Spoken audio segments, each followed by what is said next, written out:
How are you doing, James and Matt? You good? Hello, mate. How are Right. you? Hello. Thank you so much for joining us. Why don't you introduce yourselves to us just quickly? Matt, do you want to go first, mate? Oh, yeah. So I'm Matt. A part of the Seahawks UK podcast, and I'm an offensive tackle at uni. So I play uni level football over in the UK. Um, and yeah, we just do a lot of analysis on Seahawks stuff and get quite in depth conversations of various different things, and yeah, just talk Seahawks all the time. Really, to be honest, that's us. I know how you Yeah, feel, Basically. pretty man. much. How about you, James? Too in depth. Yeah, hi everyone, I'm James. I've sort of started up Seahawks UK about a year ago now. Like I say, we started a podcast as well with Matt and another fella called Pietro who can't be with us tonight. And like I say, we just talk Seahawks. Had a few special guests on, few side, Jem Mueller, Seahawks sideline reporter. We've recently had Ray Roberts on, former first overall pick in '92 for the Seahawks. So yeah, we just talk Seahawks, have a bit of fun with it, don't we, Matt? Have a bit of a laugh, have some fun debates, and like I say, in terms of the Seahawks UK page, just a a bit of a space where the Seahawks UK community can sort of come together and have some fun and share ideas and have a 'cause I looked at Instagram and I didn't really see a page for Seahawks guys on there in the UK, so just thought I'd try and set one up and see if we could get a reaction out of it, and it's going really well so far. So yeah, that's us. Fantastic. Yeah, sounds great. I've got to say, I know that the Seahawks jersey is a marmite for some people, but I absolutely love them. They're my favourites probably in the whole of the league. So Really. I love them. I love it. Yeah. So in terms of the draft so far, obviously you didn't have a pick. You didn't have a pick in round one, but in round two, Dwayne Eskridge, who was a bit of a draft crush of ours, taken a bit higher than Mm. we expected to go, perhaps. But you had him, and then recently you had Trey Brown, cornerback from Oklahoma. How are you feeling so far on your draft picks?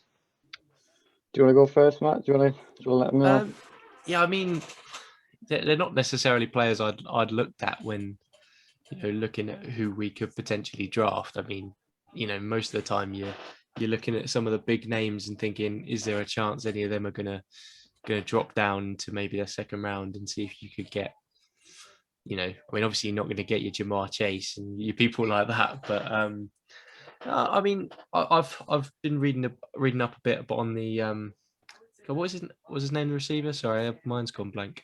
Eskridge. Eskridge, that's it. And they're saying he's absolutely rapid. So we can't say no to that.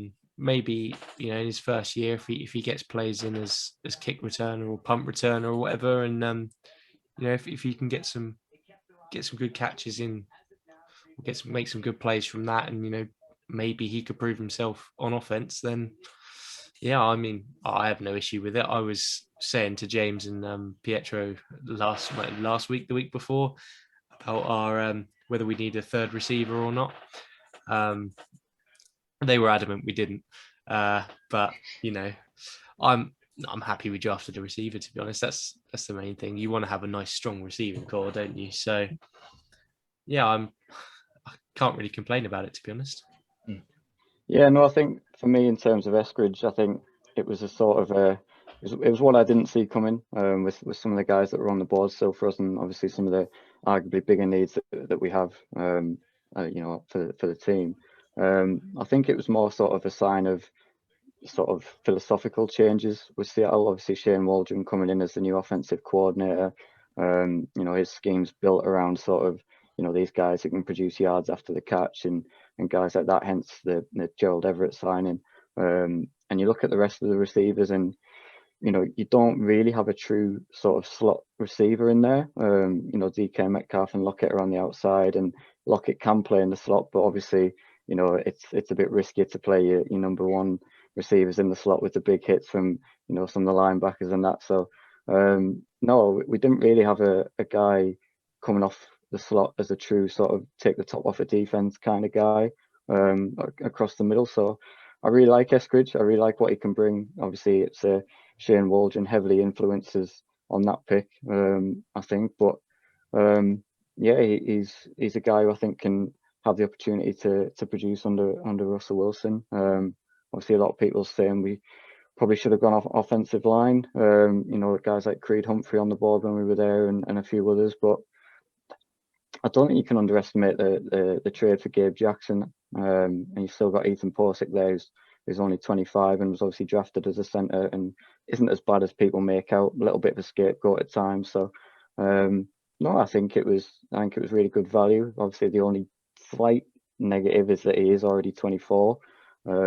His age was a slight, probably concerning factor for a few teams, possibly the reason why he fell a bit. But no, I like what I see, and I'm excited to see what he can do with Russell Wilson, certainly.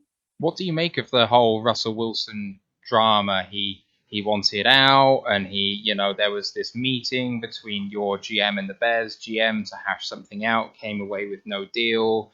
Looks like he's set to stay now, but is demanding these things. He wants as much power, I think, as he can get in that organization, and it doesn't appear like he's been listened to, much in the same way that in our own division, Aaron Rodgers doesn't feel like he's been listened to. Do you think he should have that sort of power? And I assume that you still want him to stay. Do you think he will long term? I think he will. I think in terms of his legacy, I think and in terms of where he can win now as quickly as possible, in terms of, would he be in a better position if he was with the Bears, the Cowboys, the Raiders, or I can't think of the other team who we listed now, but to get back to the Super Bowl with the players that he's got on the Seahawks team, I don't think he does. I just think he was frustrated, really, and I think he had every right to be frustrated. Consistently the most sacked quarterback in the NFL. Seattle consistently neglecting, either drafting offensive linemen or signing offensive linemen in free agency. So I think he had every right. He was just sort of saying, look, I am the best quarterback in the NFL, in my opinion, when you keep me upright and when you allow me to make plays. So just get me some guys who can protect me, and we'll be fine and we'll win. And I think it all just got blown out of proportion slightly, a few twisted words here and there. So for me, I think he'll stay. I don't see any reason why he needs to leave. If Seattle just keeps, like say, with some move for Gabe Jackson, a good starting point. If we can continue to sort of build that offensive line, then the weapons he's got is the best he's had since he's been in Seattle now, with all the weapons he's got on offense. So no, I don't see any reason why he would want to leave for me. Are you worried that you've not drafted anyone on the offensive line so far with your second and fourth round pick, or? That's a difficult one, that, I think. It is a difficult one. We do need offensive line. I think certainly a centre is the main weak point. Did you pick anyone up in free agency before the draft, or? We picked up. I don't think we've picked up any notable free agents. Obviously, I think they were quite in on. Was it the guy that the Patriots signed from the Chiefs, Joe Thuney? They were quite in for him, but for whatever reason couldn't match the contract offer, obviously, and I think that sort of sparked that kind of put a few worried faces in the Seattle sort of coaching rooms and the GM rooms, sort of thinking, oh, we need to get someone. We need, we can't just go a whole off season without getting Russell Wilson some offensive line help. So that kind of instigated the Gabe Jackson move. But no, I think it's a tough one, only having obviously 3 original picks, 4 now with that little trade with the Bucks. Like I say, I like the value that someone like Creed Humphrey would have given us at that second round pick, as opposed to Eskridge, and possibly could you have got a guy like Eskridge, later on in the draft, maybe. But I'm confident with Posick that he can still develop. But yes, I think I would like to see us go offensive line at some point in this year's draft, definitely. Yeah, that's a fine line you tread when you go into the draft with only 3 picks, though, isn't it? I mean, you've got to make some difficult choices in there as to whether you pick yourself up a receiver or whether you get someone defensively. Whereas offensive line, I guess you can pick up you can pick them up anywhere, really. I mean, was it? I didn't actually expect that Creed Humphrey to go so far down in the draft, but No, he I didn't did. either. I So I thought he'd picked be him as a first sneaky round. round 1 pick for me. Yeah, Yeah, so I can't remember if I did, but I had it in mind. But yeah, it's I think that's the trouble we've had is now we've got, was it 3, and now we've got obviously 4 picks in the draft. It's difficult to say whether we should have drafted a lineman or not, but it's still time. So who Still knows, I time. guess. Always on Still day time. 3. There's always time. There's always time. How do you see your prospects for this coming season to go? Obviously, like you say, the offense is great, and your defense is always going to be pretty good given the coaching staff that you have there. And San Francisco look like they are going to rebound as if they don't have the injury troubles that they had last year. The Rams are perennially strong, especially with Aaron Donald on there, and Arizona look like they're continuing to rise ever slowly, perhaps, but getting slightly better. Maybe their scheme can mature a little away from just targeting Hopkins when you've got 4 really good wide receivers. Do you think that your division is going to be more competitive? Do you think you're in the mix to still win it? Do you think you're the number 1 team in the division? Maybe is how I put it. Oh, It's so tough, isn't it? I think all you ever hear about the NFC West at the minute is it's an arms race, and there's all of the 4 teams have a considerable chance of winning it. It's been labelled as the hardest division in football, and I think it is.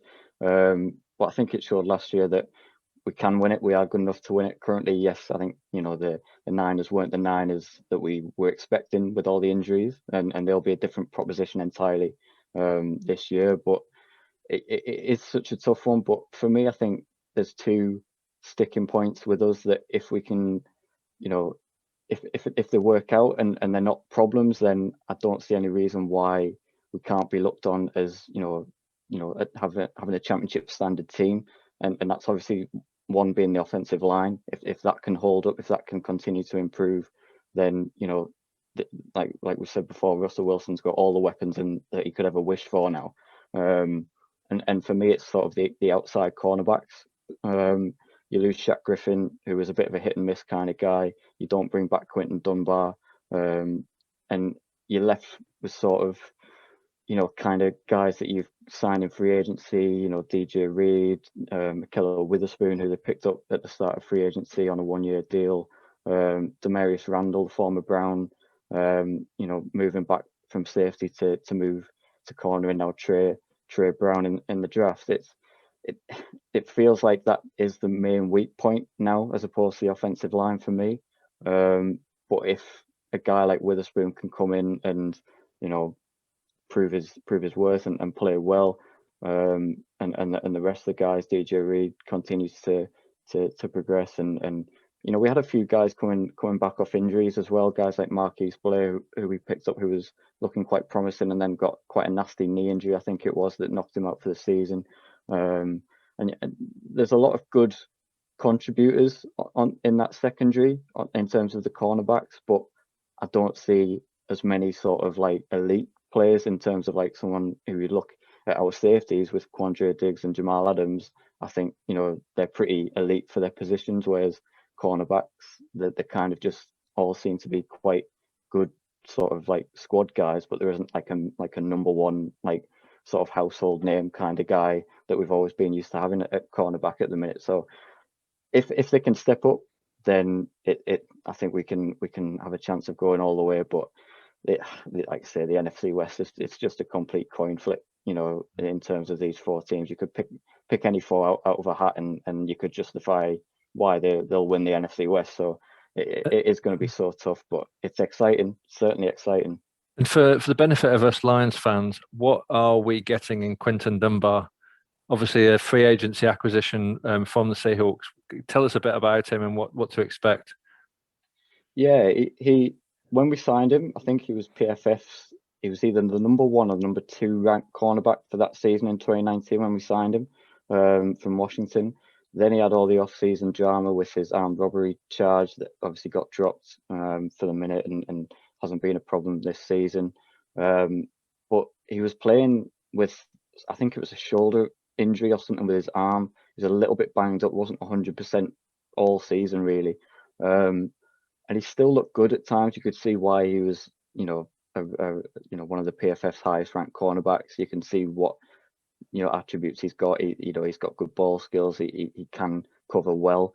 But it was quite hard to judge. Obviously, it was you were watching a guy who wasn't playing at 100%, so it was always sort of taking every play with a bit of pinch of salt, really. And if he was, you know, if he was getting beat, was it because it was his injury, or was it his actual play that was getting him beat? So it was tough to evaluate Dunbar. Now, and I actually would have liked to have seen us bring him back and saw a healthy Dunbar going at full speed. And yeah, I think if he's healthy, I think Dunbar's a legit cornerback one for you guys. Obviously, you've got Jeff Okudah there, who's sort of been I mean, like I said, I haven't watched too much of the Lions because it's not always the most exciting team to watch. I'm sure you guys will forgive me for saying that. But I'm not sure we are either at times. But yeah, that's a fair point. Come on our podcast and slag off our team. I know. That's not a good look, is it, James? I had to get one in there. But no. Yeah, the Lions haven't been good to watch. So I'm joking. No. But no, with Jeff Okudah there, obviously, if he takes some more strides, you can have a really nice sort of, you know, cornerbacks there with Jeff Okudah and Dunbar. But yeah, I think if you get him healthy, then he's a really good player, and I think you'll see a really good player. But it's his health that's the main concern. But yeah, it's good to know. Absolutely. It comes to the end of our time with you boys, but is there anything you want to plug or anything you want to say before you pop off? No, well, just want to say well done to you guys, obviously, for doing this. It was, you know, a big effort for you guys to put this on, and a big thanks for getting us on. Obviously, we've had a little dig at your podcast, but we've really enjoyed it. Forgiven already, forgiven. Yeah, don't worry about that, guys. Thank you so much for your time. We really appreciate it. No problem, guys. Thanks for having us. Thanks, guys. Cheers, boys. Thanks. Everyone. Thank you. Bye-bye.